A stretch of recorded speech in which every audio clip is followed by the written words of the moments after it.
അത് CI ആയാലും ശരി, DYSP ആയാലും SP ആയാലും ശരി, ഏത് റാങ്കിലുള്ള ഉദ്യോഗസ്ഥനായാലും ശരി, അവർക്കെതിരായിട്ട് FIR എടുക്കുന്നതാണ് ഇപ്പം നല്ലത്. ഇതുവരെ എടുത്തിട്ടില്ലെങ്കിൽ അത് എടുത്ത് അന്വേഷണം മുന്നോട്ട് കൊണ്ടുപോയി ആളെ ഫിക്സ് ചെയ്യണം. ഇപ്പം തന്നെ ആ ഒരു തർക്കം ഇരുഭാഗത്തും നിന്നും വരുന്നുണ്ട്.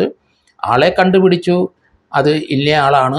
ആ ആള് തിരുവനന്തപുരത്ത് നിന്ന് പണിഷ്മെൻറ്റ് ട്രാൻസ്ഫർ ആയിട്ട് റിമൂവലായി പോയി എന്ന വാർത്തയുള്ള ആളാണ്. അയാൾ തിരിച്ചു കയറിയിട്ട് അവിടെ കോഴിക്കോട് വടകര റൂറലിലെ കൺട്രോൾ റൂമിലെ സബ് ഇൻസ്പെക്ടറായിട്ട് ജോലി ചെയ്യുന്ന വിവരം ആരും അറിഞ്ഞില്ല എന്നുള്ളതാണ്. ഈ ഒരു സംഭവം വന്ന ശേഷമാണ് അദ്ദേഹത്തിൻ്റെ പ്രാധാന്യം വെളിയിലോട്ട് വന്നത്.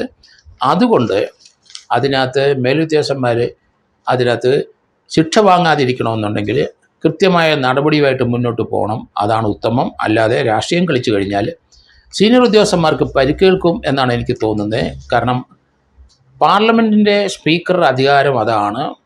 സ്പീക്കർ അവിടുത്തെ പ്രിവിലേജ് കമ്മിറ്റിക്ക് ഒരു എം പി ഹനിച്ചു എന്ന് വന്നിട്ടുണ്ടെങ്കിൽ, പ്രിവിലേജ് ഹനിച്ചു എന്ന് വന്നിട്ടുണ്ടെങ്കിൽ നടപടി ഉത്തമമായിട്ട് ചെയ്യും. പാർലമെൻറ്റ് അത് ചെയ്യും. അങ്ങനെയാണ് ഇതുവരെയുള്ള ഹിസ്റ്ററികൾ കാണുന്നത്. അതുകൊണ്ട് കേരള പോലീസ് തീർച്ചയായിട്ടും ഒരു കേസ് രജിസ്റ്റർ ചെയ്ത് ആളെ കണ്ടെത്തി അന്വേഷണം നടത്തി അയാളെ അറസ്റ്റ് ചെയ്ത് കോടതിയിൽ ഹാജരാക്കുന്നതാണ് നല്ല കാര്യം.